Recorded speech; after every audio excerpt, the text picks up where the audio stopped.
ওই যে স্লিপগুলো ওইগুলো কালেক্ট করেন, কারা এগুলো করেছে তাদের মুখোশ উন্মোচন করা দরকার। এইখানে আমি ছাত্রদের ইনভলভমেন্ট চাচ্ছি। মূলত আজকে আমরা বাংলাদেশের সর্ববৃহৎ আমাদের কাঁচা পণ্যের যে পাইকারি আড়ত যেটা, সেটি বাংলাদেশের দুটো জায়গা থেকে নিয়ন্ত্রণ হয়। একটি হলো এই ঢাকার শ্যামবাজার, আর একটি হলো চট্টগ্রামের খাতুনগঞ্জে। তো আমরা মূলত একটি অস্বাভাবিক পরিস্থিতি থেকে আমরা একটি স্বাভাবিক পরিস্থিতির দিকে দেশ আগায় এগিয়ে যাচ্ছে। সেখানে ঠিক এই মুহূর্তে দেশের সবচেয়ে বড় চ্যালেঞ্জ যেটা আপনারা জানেন যে আইন শৃঙ্খলার বিষয়টা আছে।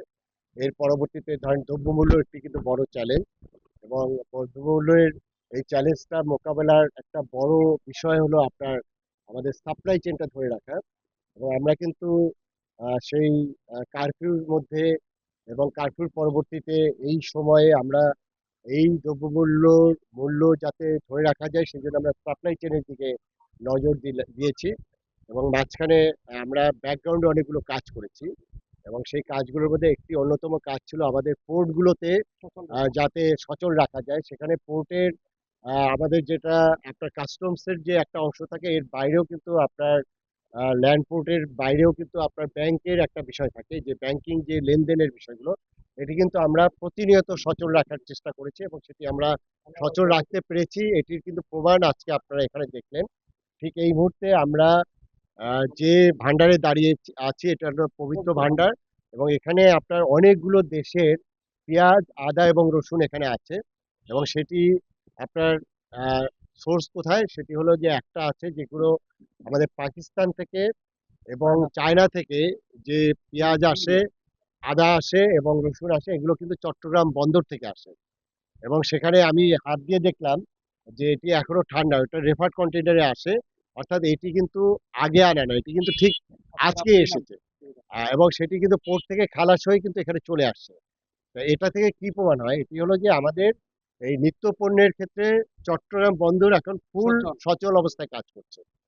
আরেকটি আমরা এখানে দেখলাম যে আমাদের পার্শ্ববর্তী দেশ ইন্ডিয়া থেকে যে পেঁয়াজটা আসে, এবং সেটি আসে আপনারা জানেন মূলত ভোমরা বন্দর যেটি সাতক্ষীরায় আছে ল্যান্ডপোর্ট, এবং আমাদের সোনাবর্ষী যেটি চাঁপাইনবাবগঞ্জ থেকে আসে। এবং সেখানেও দেখেন আজকেও কিন্তু প্রতিনিয়ত তাদের ওইখানে ইন্ডিয়ান যে পেঁয়াজটা সেটি কিন্তু আসছে। আপনার অনেক সময় যেটা প্রচার হয়, অনেক সময় ট্রল হয় যে কি হয়েছে যে পোর্টগুলো বন্ধ, পণ্য খালাস হচ্ছে না। এবং সেই প্রচার হওয়ার ফলে যেটা হয়, বাজারে অস্থিরতা তৈরি হয়। সেই জায়গাটা আমরা দেখলাম যে আপনার পণ্য কিন্তু আমাদের যে বন্দর থেকে যেগুলো আছে সেটি স্বাভাবিক কার্যক্রমে কিন্তু এখানে চলে আসে, এবং প্রতি রাতেই চলে আসছে।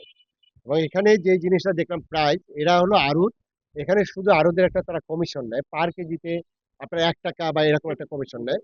সেখানে আমরা দেখলাম যে চাইনিজ পেঁয়াজটা যেটা বড় পেঁয়াজ, এটি এখানে 60 থেকে 65 টাকায় বিক্রি হচ্ছে। এটি একদম খুচরা বাজারে আমরা যেটা হিসাব করে দেখলাম, 60 টাকা বা 65 টাকার চাইনিজ যে পেঁয়াজটা, এটি সর্বোচ্চ আপনার সেখানে খুচরা বাজারে কত বিক্রি হতে পারে, সেটা 75 টাকার বেশি হতে পারে না। একইভাবে আমাদের যেটি পাকিস্তানি পেঁয়াজ, সেটি এখানে 70 থেকে 75 টাকায় বিক্রি হচ্ছে। সেটি আপনার খুচরা পর্যায়ে সর্বোচ্চ 80 থেকে 85 টাকার বেশি বিক্রি হওয়ার কথা না। আবার আমি যদি ইন্ডিয়ান পেঁয়াজটা বলি, সেটি এখানে আমরা দেখলাম যে 90 টাকায় এখানে বিক্রি হচ্ছে। সেটি খুচরা বাজারে সর্বোচ্চ 100 টাকা হতে পারে। এবং আমরা আরেকটি স্টোরে গেলাম, সেখানে আমাদের দেশি পেঁয়াজ যেটা, সেটা মূলত ফরিদপুর এবং পাবনা থেকে আসে। এবং ফরিদপুরের যে পেঁয়াজটা আমরা চেক করে দেখলাম, সেখানেও কিন্তু প্রতিদিন পেঁয়াজ আসছে। এবং প্রতিদিনই কিন্তু তাদের আমরা ভাউচারগুলো চেক করলাম, প্রতিদিনই এই পেঁয়াজগুলো কিন্তু বিভিন্ন মোকামে চলে যাচ্ছে, বিশেষ করে কারওয়ান বাজারে চলে যাচ্ছে, ঢাকার আশেপাশে চলে যাচ্ছে। এবং দেখেন সেখানে তারা 104 টাকা 5 টাকায় বিক্রি করছে। এবং আমরা হিসাব করে দেখলাম এটি আমাদের যেটা দেশি পেঁয়াজ সেটি সর্বোচ্চ 110 টাকা বা ওই রেঞ্জে থাকার কথা।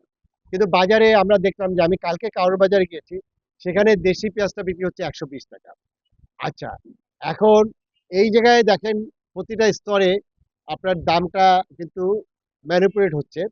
আমি এখান থেকে একটি ট্রাক লোড হচ্ছে, সেখানে তার ট্রাক ড্রাইভারের সাথে কথা বললাম, এবং সেই ট্রাকে এই ট্রাকটার ডেস্টিনেশন আমাদের শ্যামবাজার থেকে কারওয়ান বাজার, দূরত্ব হলো 8 কিলোমিটার।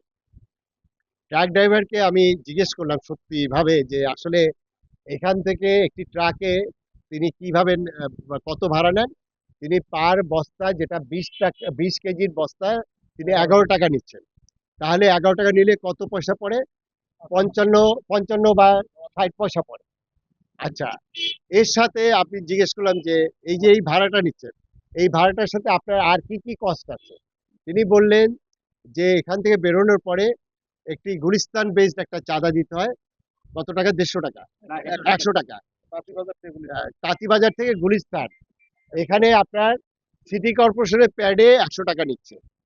আচ্ছা, এইটার পরে আমাদের কারণ বাজারের সামনে যে আপনার সোনারঘাট যে মোড়টা আছে, সেখানে আবার 50 টাকা সিটি কর্পোরেশনের প্যাডে চাঁদা নিচ্ছে, এবং কারণ বাজারে ঢোকার পরে ওখানে আবার 100 টাকা চাঁদা নিচ্ছে। আমি ড্রাইভারকে জিজ্ঞেস করলাম, এই যে 250 টাকা চাঁদা দিতেন, এখন কত টাকা দিতে হয়? বলে যে এখন কেউ নিচ্ছে না। আমি তাকে প্রশ্ন করলাম যে তাইলে আগে যদি আপনার 20 কেজির বস্তায় 11 টাকা ভাড়া নিতেন, তাহলে আপনার এই 250 টাকা চাঁদা দিতে হচ্ছে না। তাহলে তো আপনার পরিবহন কষ্ট ওটা 10 টাকা হওয়া উচিত 11 টাকার জায়গায়।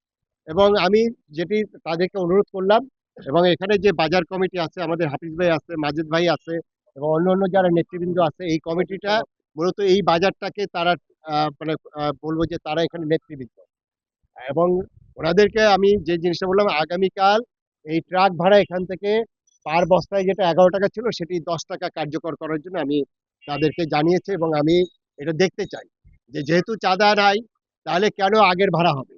তাহলে আমার তো ভোক্তার কোনো বেনিফিট হচ্ছে না। তাহলে আমরা যদি প্রতিটা জায়গায় যদি এইভাবে কাজ করি, তাহলে কিন্তু আমার মনে হয় যে দ্রব্যমূল্যের যে ঊর্ধ্বগতি, এই জিনিসগুলো কিন্তু অনেকটা কমে যাবে। আমি গতকালকেও বলেছি, আমাদের প্রচুর হিডেন কস্ট আছে। সেই হিডেন কস্ট আমরা এখন যেটা দেখছি, সেই হিডেন কস্টটা নাই। তাহলে আপনার পণ্য সাপ্লাইও আছে, এবং সেই পণ্য সাপ্লাইটা কিন্তু অব্যাহতভাবে আছে, কোনো জায়গায় কোনো সমস্যা না করা হচ্ছে। এবং সেটি বিভিন্নভাবে আপনার ইউটিউবে বলেন বা অন্য ভাবে এটা প্রচার করা হচ্ছে, ছড়িয়ে দেওয়া হচ্ছে যে বাজারে পণ্য নাই, বাজার অস্থির, এবং সেখানে আপনার মানে এরকম একটা নেগেটিভ বলা হচ্ছে। তাতে হচ্ছে কি যে এক ধরনের অস্থিরতা তৈরি করা হয়, এবং সেই অস্থিরতা আপনার সুপরিকল্পিতভাবে করা হচ্ছে। তাহলে আমি যে জিনিসটা বলতে চাই, আমার মূল্য বৃদ্ধির অনেকগুলো কারণ আছে, এগুলো আপনারা জানেন। এবং সেই জায়গায় আমি যেটা দেখতে চাই, সেটি হলো যে আমাদের পণ্য সরবরাহ ব্যবস্থার যে অবস্টাকল গুলো আছে, এটি অলমোস্ট স্বাভাবিক হয়ে গেছে। আরো আমি আশা করছি যে আইন শৃঙ্খলা বাহিনীর উন্নতি যখন হবে, তখন এটি একদম স্মুথ হয়ে যাবে।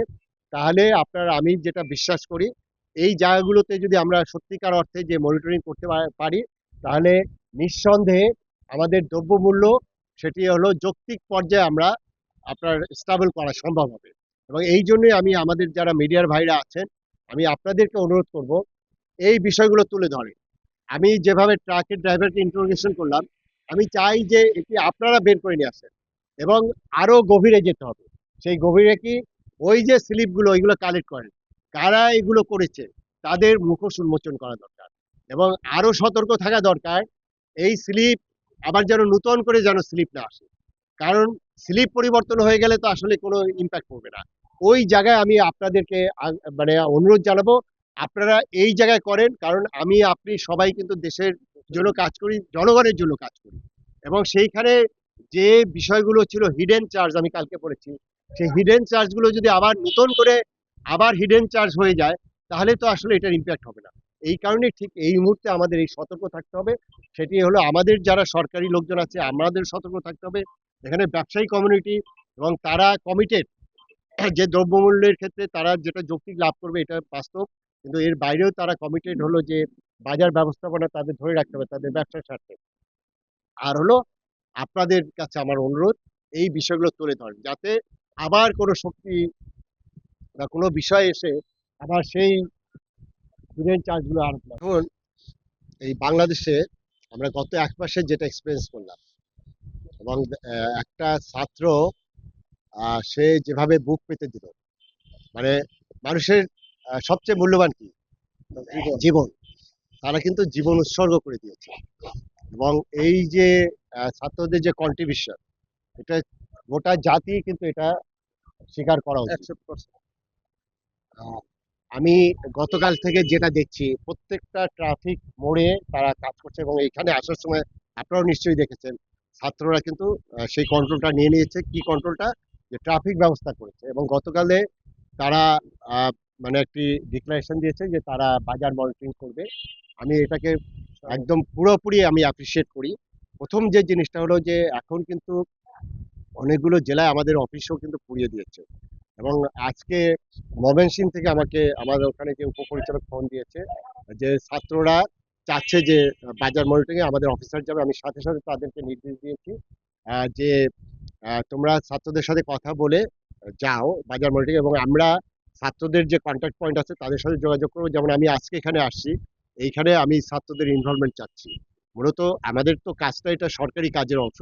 সেখানে আমাদের যারা আছে তারা যদি নিজেদের এই দায়িত্বগুলো নেয়, এবং তারাও যদি, কারণ আমাদের তো আসলে লোকবলেরও অনেক বিষয় আছে যে আমরা সব জায়গায় করতে পারি না, এবং সেই জায়গায় আমি বলি যে এটাকে একটা পজিটিভ আমরা একটা দিকে নিতে পারবো। তবে এই জায়গায় যে জিনিসটা হলো যে কিছু কিছু দুর্বৃত্তায়ন সবসময় হয়। সেখানে বাজার মনিটরিং এর নামে ওই যে রাতের বেলা কেউ ঘুমাতে পারছে না, আপনার প্রতিটা জায়গায় পাহারা দিতে হচ্ছে, তা ওই লোকগুলো কিন্তু বাজার মনিটরিং এর নামেও কিন্তু ম্যানিপুলেট করতে পারে। বুঝতে পেরেছেন? সেই জায়গাটায় আমি বলবো যে আমরা সবাই মিলে সতর্ক থাকতে হবে। আসলে যে ব্যক্তিটা এই বাজার মনিটরিং এ আসছে, সে কি আসলে ওই ছাত্র কিনা, নাকি আপনার অন্য তার এজেন্ট আছে, এই বিষয়ে সতর্ক থাকতে হবে। কারণ হলো যে আমরা কোনোভাবেই আমরা যেন ছাত্রদেরকে বিতর্কিত করে না ফেলি। তাহলে কিন্তু এই যে ত্যাগ তিতিক্ষা, এই যে 400 মানুষ এর যে রক্ত বা যে জীবন দিয়েছে, সেই জিনিসগুলো কিন্তু আপনার প্রশ্নবিদ্ধ হতে পারে যদি আমরা এই জায়গাগুলোতে যদি এখন সতর্ক না থাকি। আমি অবশ্যই তাদেরকে অ্যাপ্রিসিয়েট করি, এবং আমরা চাই যে আমরা যখন এই বাজার মনিটরিং করতাম এর আগের সময়, তখন কিন্তু ক্যাব থাকতো, আপনারা সাংবাদিক ভাইরা থাকতেন, আমাদের যে সিভিল সোসাইটির বিশেষ করে বাজার কমিটির লোকজন থাকতেন। এখন আমাদের আরেকটা শক্তি যোগ হয়েছে, আমাদের ছাত্রদের শক্তি, এবং আমরা সম্মিলিত শক্তি নিয়ে আমার মনে হয় যে এই বাজার নিয়ে এত কথা হয়েছে গত 3-4 বছর, সিন্ডিকেট সিন্ডিকেট, আমার মনে হয় যে এই সিন্ডিকেটটা ভেঙে দেওয়ার কিন্তু এখন সময় আসছে। ধন্যবাদ।